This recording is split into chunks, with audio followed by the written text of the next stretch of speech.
오늘 함께 은혜 받으실 하나님의 말씀은 구약성경 시편 51편 10절에서 12절의 말씀입니다. 제가 가진 구약성경 839면에 있는 시편 51편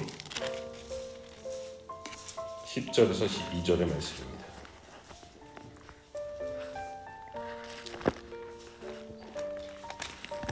시편 51편 10절에서 12절 세 절이니까 다 같이 함께 합독했으면 좋겠습니다. 시편 51편 10절에서 12절 시작. 하나님이여 내 속에 정한 마음을 창조하시고 내 안에 정직한 영을 새롭게 하소서. 나를 주 앞에서 쫓아내지 마시며 주의 성령을 내게서 거두지 마소서.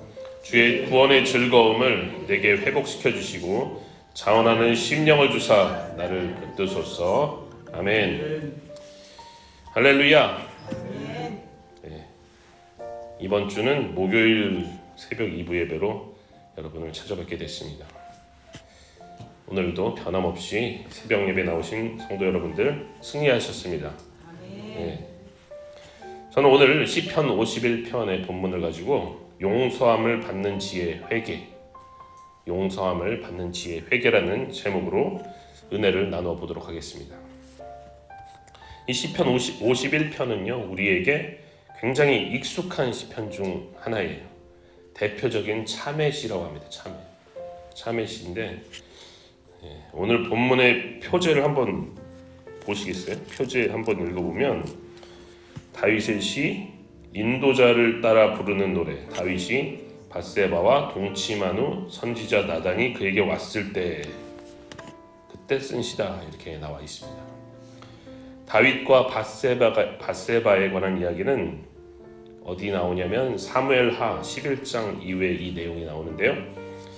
다윗은요 이제 명실상부한 통일 이스라엘 왕국의 왕으로서 온 이스라엘을 다스리면서 이 통일 왕국의 수도인 예루살렘의 왕궁에서 아주 이제 잘 지내고 있었습니다. 그동안 얼마나 파란만장한 인생을 살아온 다윗이었습니까? 드디어 그에게도 이런 볕들날이 오게 된 거죠. 이제 다윗에게는 태평천하 이 열린 것 같았어요. 모든 것이 다 다윗의 것처럼 다 열린 것 같았습니다. 하나님의 복이죠. 복인데 그런데 사무엘하 11장의 첫 절은 이렇게 시작을 합니다. 한번 찾아볼까요? 그냥 보면서 하는 것이 나을 것 같습니다. 사무엘하 11장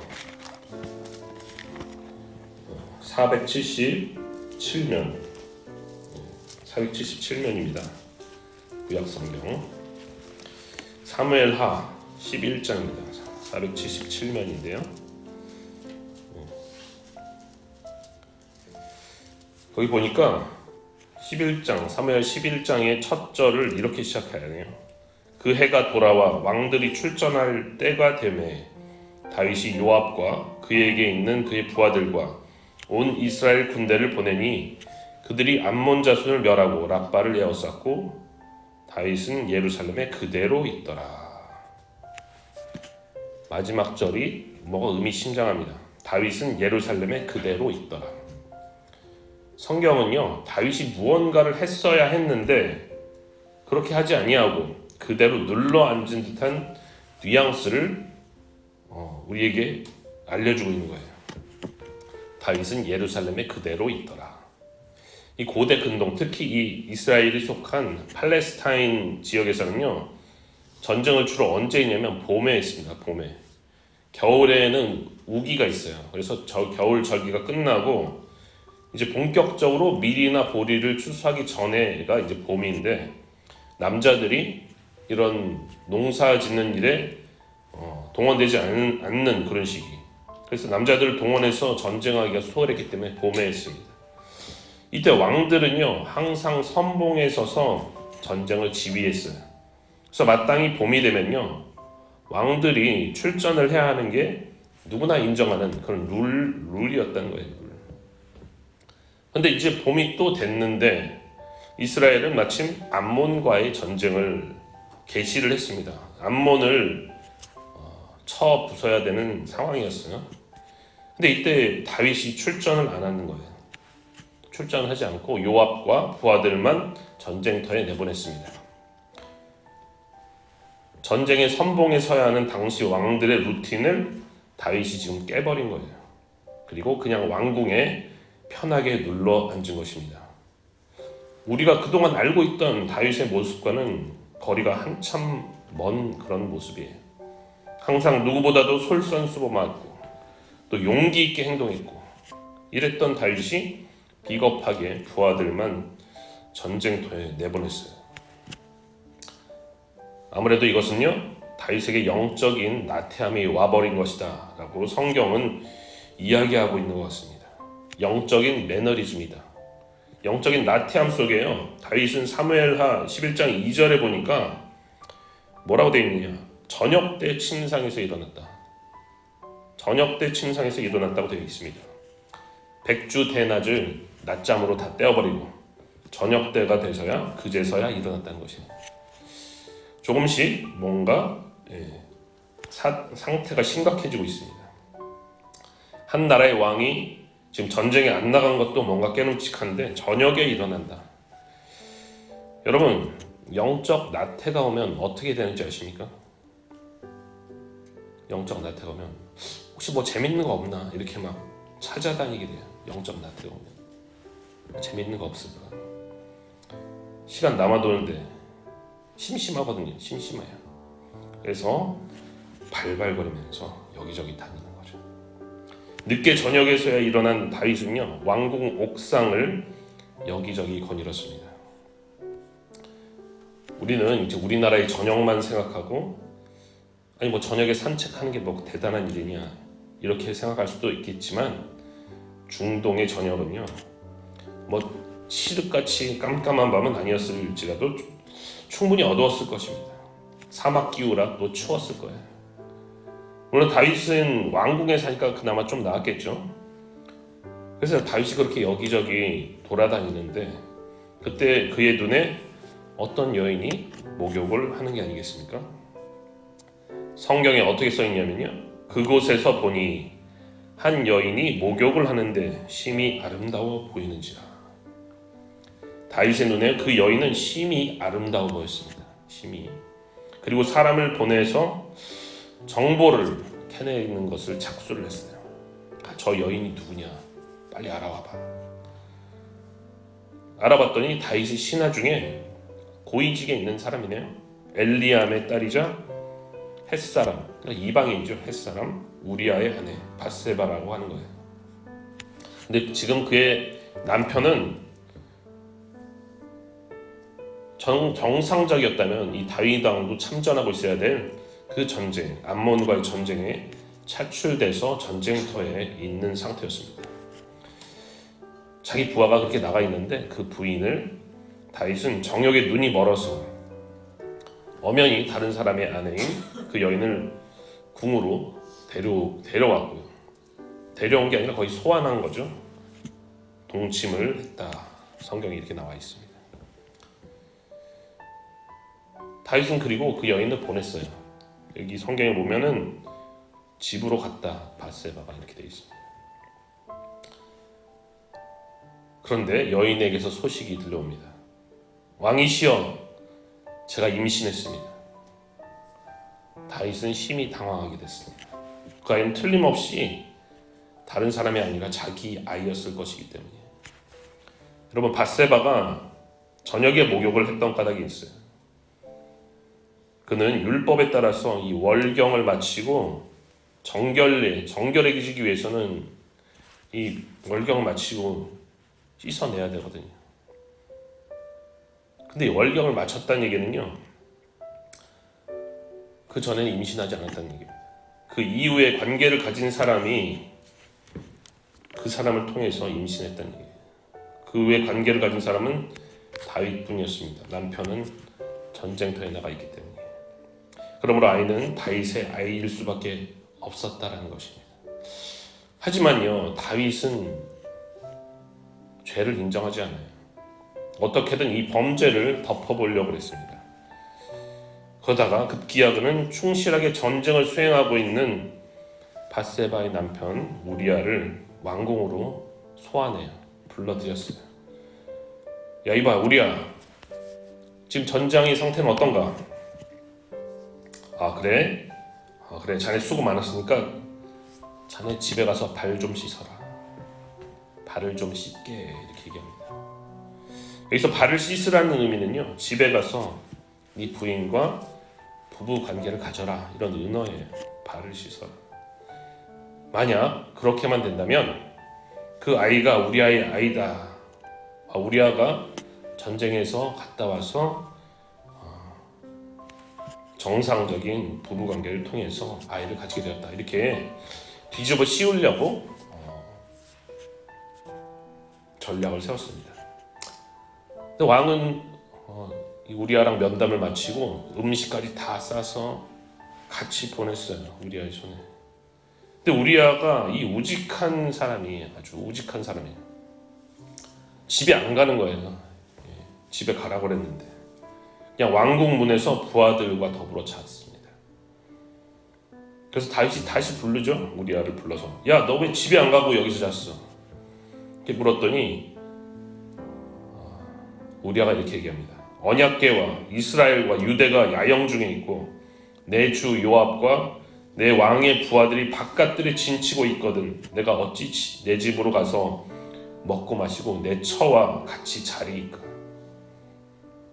다들 이렇게 고생하고 있고 하나님을 위한 전쟁을 치르고 있는데 내가 감히 어떻게 나 혼자 집에 가서 자겠습니까? 이러고 있는 거예요. 다윗이 속으로 생각합니다. 야, 얘는 말이 안 통하겠다. 다윗은 다시 한번 머리를 굴립니다. 야, 안 되겠다. 너는 그냥 죽어줘야겠다. 죽어줘야겠다. 다윗은요, 이 우리아에게 편지를 줬습니다. 우리아에 관한 처분에 관한 편지를 우리아의 손에 들려서 그것을 요압에게 보내요. 야 이거 요압에게 전달해줘라. 사무엘하 11장 15절에 이렇게 기록되어 있어요. 그 편지에 써서 이르기를 너희가 우리아를 맹렬한 싸움에 앞세워두고 너희는 뒤로 물러가서 그로 맞아 죽게 하라. 여러분 이게 과연 다윗이 쓴 편지가 맞나요? 다윗이 여호와를 경외하던 백성들을 사랑했던 하나님의 마음에 합한 자 다윗이 지금 맞는 것입니까? 자신이 가늠한 여인의 임신을 감추기 위해서 그 남편을 살인할 계획을 세우고 그것도 그 남편의 손으로 교활한 요압에게 편지를 보내다니요. 우리아는 아무것도 모르고 자신의 사형 선고가 담긴 왕의 편지를 자기 손으로 요압 장군에게 배달을 합니다. 저 죽여주세요 이렇게 가는 거죠. 저 죽여주세요. 그리고 우리아는 끝내 다윗의 계획대로 전쟁터에서 전사를 하고 말았어요. 어떤 사람이 이렇게 말하는 사람이 있습니다. 애초부터 밧세바가 다윗을 유혹하기 위해서 그 잘 보이는 데서 그렇게 시간에 목욕한 거 아니냐 이렇게 이의를 제기하기도 합니다. 하지만 많은 학자들은요 그렇게 보고 있지 않아요. 밧세바는 월경으로 부정해진 그런 몸을 씻어서 정결케 하라는 율법을 지키기 위해서 남들이 다 볼 수 있는 낮을 피했습니다. 낮을 피해서 저녁에 목욕을 한 거예요. 자기 집들에서 목욕한 거예요. 그럼 왜 왕이 불렀을 때 저는 유부녀입니다 이렇게 거절을 못했냐? 여러분 왕의 명령을 거절하면 어떻게 되겠어요? 거절할 수가 없는 것입니다. 거절할 수가 없는. 밧세바는요 그래서 다윗을 가늠 이후에 바로 집으로 간 거예요. 바로 집으로. 남편 우리아가 죽었다는 소식을 들은 밧세바는 오열했습니다. 오열. 그리고 다윗은요 미리 짜놓은 시나리오대로 장례를 마치자마자 이 우리아의 아내, 성경이 우리아의 아내라고 합니다. 네 아내가 아니다.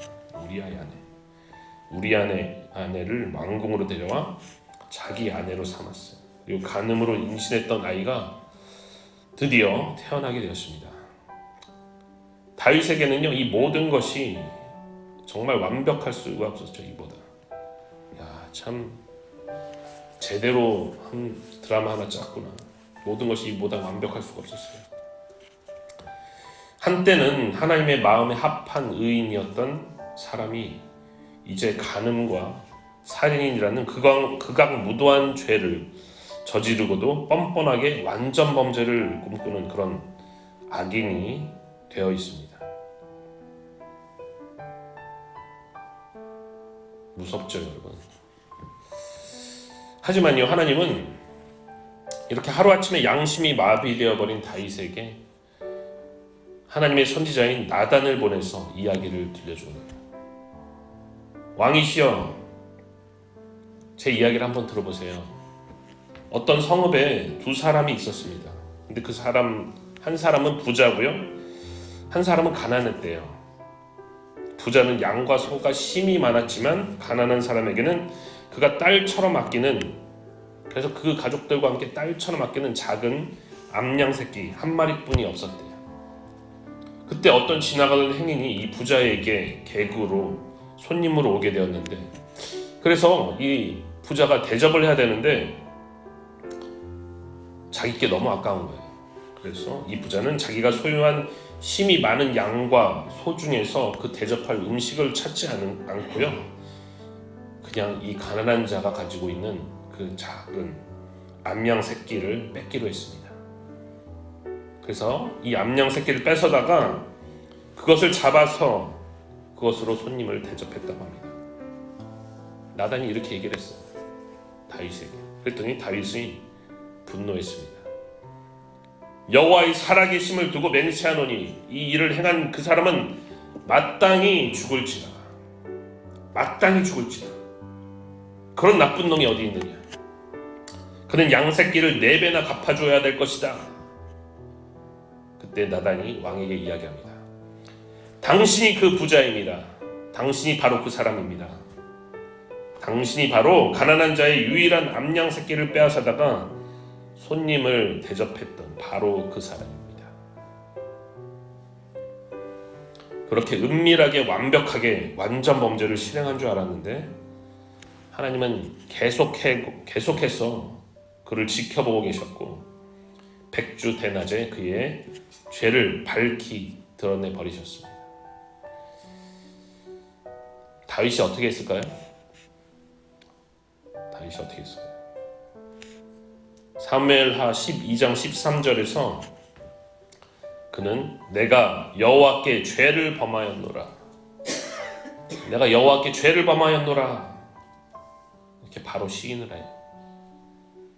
이런 배경 가운데서 오늘 시편 51편이 나오게 되는 것입니다. 내가 여호와께 죄를 범하였노라.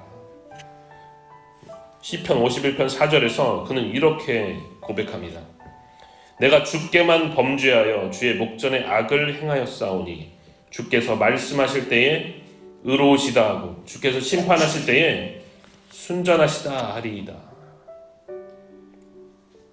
내가 주께만 범죄하여 주의 목전에 악을 행하였사오니. 다윗은요, 내가 주께만 범죄하였다, 하나님께만 범죄하였다, 주의 목전에 악을 행하였다, 이렇게 고백을 하고 있는 것이죠. 주께만 범죄하였다고 고백하는 것은요, 내가 하나님께만 범죄하고 사람에게는 범죄한 일이 없습니다, 이런 뜻이 아니에요. 이것은 내가 사람에게 범죄하였는데 내가 범한 어떤 범죄라도 그 결국에는 하나님께 범죄한 것입니다. 내가 사람에게 범죄하였지만 모든 것은 하나님께 범죄한 것입니다 라는 히브리적인 표현인 거예요. 요셉은요, 창세기 39장 9절에서 자신을 유혹하는 보디발의 아내에게 내가 당신과 간음하는 것은 하나님께 범죄한 것입니다. 당신의 남편 보디발에게 범죄하는 것이지만 그것이 곧 하나님께 범죄한 것입니다. 이렇게 이야기를 하고요. 잠언 14장 31절은 가난한 사람을 학대하는 자는 그를 지으신 이를 멸시하는 자다라고 말씀을 하고 있습니다. 10계명 중에 1계명부터 10계명까지 어느 하나를 범하더라도 그것은 결국 제1계명 너는 나 외에 다른 신들을 내게 있게 하지 말지니라. 이 계명을 범한 거라는 거예요. 죄는 결국 하나님을 거역하는 것입니다. 죄는 하나님을 거역하는 거예요. 그래서 내가 주께만 범죄했다라고 지금 다윗이 고백하고 있는 것입니다. 다윗은 분명히 우리아에게 범죄해서 그를 죽였고 지금은 아내가 된 밧세바를 자신의 왕이라는 지위를 이용해서 강제로 동침하였습니다. 사람에게 분명히 범죄했습니다. 그렇지만 이 범죄는 결국 하나님과의 관계의 단절을 불러오는 것이었어요. 하나님, 내가 사람에게 범죄함으로 결국 하나님께 범죄하였습니다. 그래서 저는 악인이 되었고 이런 저에 대한 하나님의 어떤 처분이나 판결이 다 옳습니다. 공의의 하나님의 판결이 다 옳습니다. 다윗은 이렇게 인정을 하고 있는 것입니다. 계속해서 다윗은요 하나님께 진실된 회개를 해요. 진실된 회개. 51편 7절에 보면 우슬초로 나를 정결하게 하소서. 내가 정하리이다. 나의 죄를 씻어주소서. 내가 눈보다 희리이다. 우슬초는요 구약 성경에서 부정한 것을 정결하게 할 때 사용하든지 아니면 출애굽 당시에 문 임방과 좌우 설주에 어린 양의 피를 찍어서 바를 때 사용하던 그런 식물이었습니다. 하나님께서 정결하게 하실 때 사용하는 물건, 그것을 상징하는 것이 바로 우슬초예요. 이 정결하게 하는 우슬초로 나를 하나님께서 정결하게 해주신다면 내가 정하게 될 것입니다. 나의 죄를 하나님이 씻어주신다면 하얀 눈보다도 희게 될 것입니다. 다윗이 지금 회개를 하면서 의지하고 있는 것은 자기가 아니라 죄를 씻어주실 수 있는 하나님의 능력과 또한 주의 인자와 긍휼, 자비와 같은 하나님의 성품인 거예요. 이걸 해결해 주실 분은 하나님밖에 없습니다. 하나님은 인자하신 분이시고 긍휼과 자비가 풍성하신 분이기 때문에 내가 진실된 회개를 한다면 나의 죄악을 씻기시고 깨끗이 제하여 주실 것입니다 라는 그런 고백을 하고 있는 것입니다. 오늘 본문인 시편 51편 10절에서 12절은 다음과 같이 자신이 회복되기를 호소를 하고 있어요. 하나님이여 내 속에 정한 마음을 창조하시고 내 안에 정직한 영을 새롭게 하소서. 나를 주 앞에서 쫓아내지 마시며 주의 성령을 내게서 거두지 마소서. 주의 구원의 즐거움을 내게 회복시켜 주시고 자원하는 심령을 주사 나를 붙드소서. 아멘. 나태함에서 비롯된 죄의 영향력은요 허락되지 않은 타인의 아내와의 간음과 또 그것을 감추기 위한 그의 남편의 살인 교사로까지 이어졌습니다. 하나님을 경외하던 다윗이 죄에 빠지자 걷잡을 수 없이 죄의 소용돌이 속으로 빠져들어갔고요. 점점 더 악한 생각과 행동을 하게 된다는 것을 다윗은 깨닫게 되었어요. 여러분, 죄라는 것이 얼마나 파괴적입니까? 얼마나 파괴적이에요. 다윗은 두 번 다시 이 죄의 파괴력과 악한 영향력에 휩쓸리지 않기 위해서는 하나님께서 적극적으로 개입해 주셔야 됩니다. 그래서 정한 마음이 내 안에 창조가 되어야 되고 내 안에 정직한 영이 새롭게 변화되어야 합니다. 근데 하나님, 제 힘으로 그렇게 될 수가 없어요. 제 힘으로 그렇게 할 수 없습니다. 하나님께서 제가 그렇게 변화될 수 있도록 도와주세요. 이렇게 간절히 호소하고 있는 것입니다. 그는요 동시에 나를 주 앞에서 쫓아내지 마시고 주의 성령을 거두지 말아주세요. 하나님과 단절되지 않도록 저에게 긍휼을 베풀어 주세요. 그래서 죄로 인해서 하나님과 단절되고 잃어버렸던 주의 구원의 즐거움을 저에게 회복시켜 주세요. 자원하는 심령도 허락해 주세요.